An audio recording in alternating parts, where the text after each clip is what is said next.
Olá, meus amados e amadas, a minha saudação a você em nome de Jesus, Deus te abençoe. Hoje, 16 de janeiro de 2025, quinta-feira, estamos aqui trazendo uma palavra de Deus para te abençoar. Livro do profeta Isaías, capítulo 3, versículos 12 e 13, diz assim a santa e gloriosa palavra de Deus. Os opressores do meu povo são crianças e mulheres estão à testa do seu governo. Ó povo meu, os que te guiam te enganam e destroem o caminho por onde deves seguir. O Senhor se dispõe para pleitear e se apresenta para julgar os povos. Amém?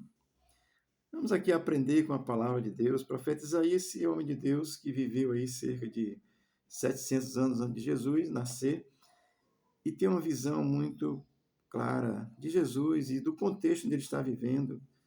Aqui a profecia diz respeito a Judá e também a nós, porque a palavra de Deus ela tem a sua condição de futuro a partir de um determinado tempo. Nesse momento aqui, Judá estava aí pecando porque tinha abandonado Deus. Vamos aqui ao texto, versículo 12, vai iniciar dizendo assim: os opressores do meu povo são crianças e mulheres estão à testa do seu governo.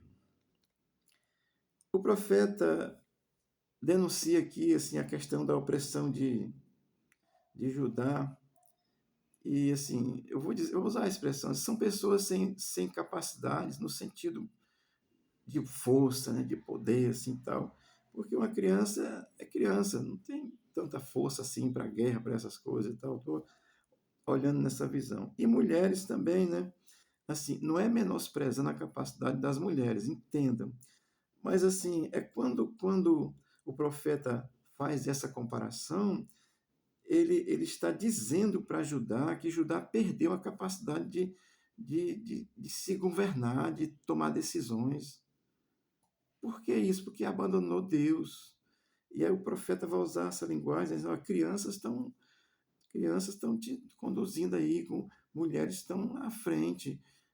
Eu posso até pensar que a questão da influência de mulheres de outras nações pode ter se aplicado nesse sentido, naquele contexto. Então, eles estavam sendo direcionados por pessoas que não levavam a verdade, não traziam Deus, não davam a ênfase a Deus em primeiro lugar. E eles estavam sendo conduzidos e estavam sendo assim levados por essas pessoas. Então o profeta ele denuncia que Judá perdeu a capacidade de se autodirecionar.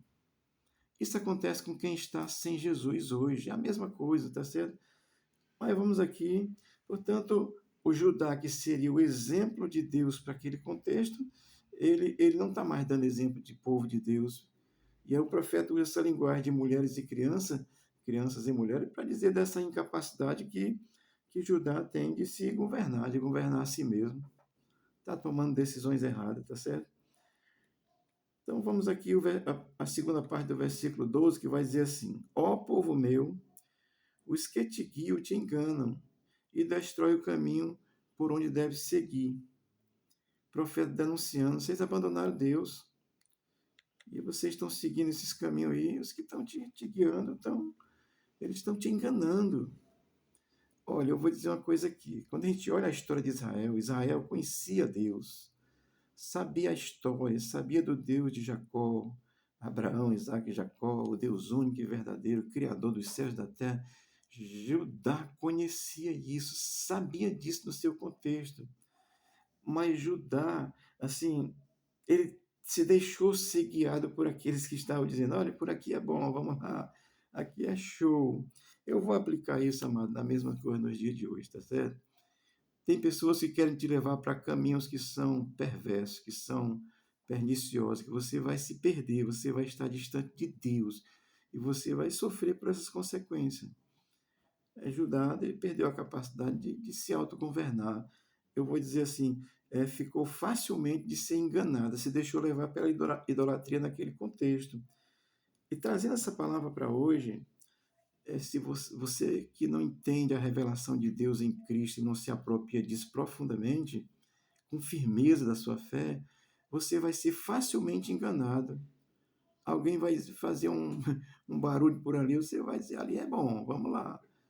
Ou então o negócio é grande, né? Você se influencia e às vezes está te enganando. Se Cristo não for o centro, é engano, meu irmão. É engodo, se Cristo não for de fato o centro. É isso que o profeta está denunciando para ajudar naquele contexto. Olha, vocês estão sendo guiados e os que estão guiando vocês estão enganando vocês.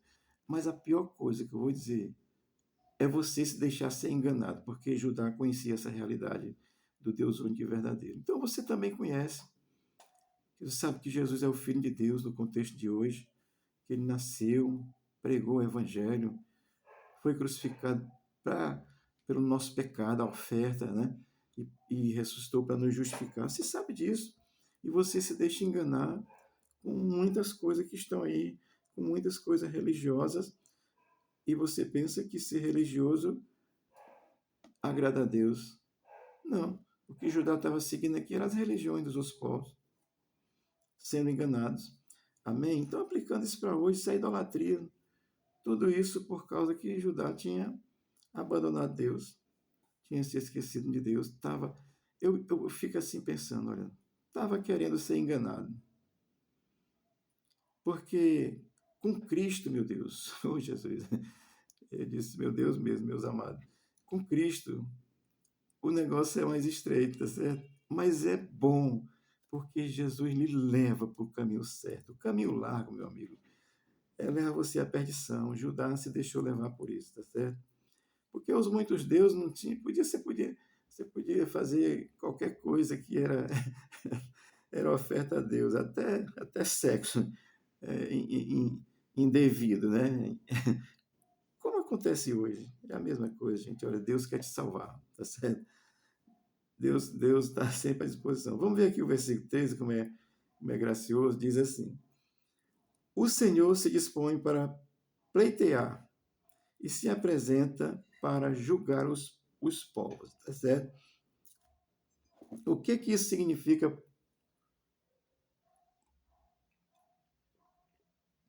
para ajudar?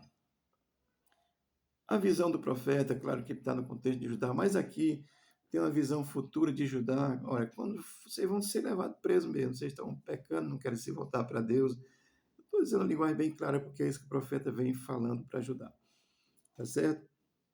Mas ele diz: o Senhor se dispõe a pleitear, ou seja, Deus está sempre pronto a te defender. Oi, Judá, presta atenção. O Senhor está pronto, sempre pronto a pleitear a tua causa, a te defender, a guerrear por ti, a lutar por ti, entrar na guerra por ti. Não é que você tem que ficar de braços cruzados, não, você tem que fazer algo. Mas o profeta diz: olha, o Senhor se dispõe para pleitear.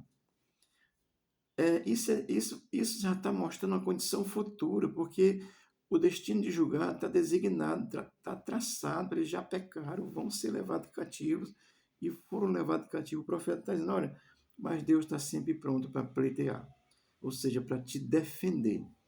Amém? E aí vai dizer assim: e se apresenta para julgar os povos.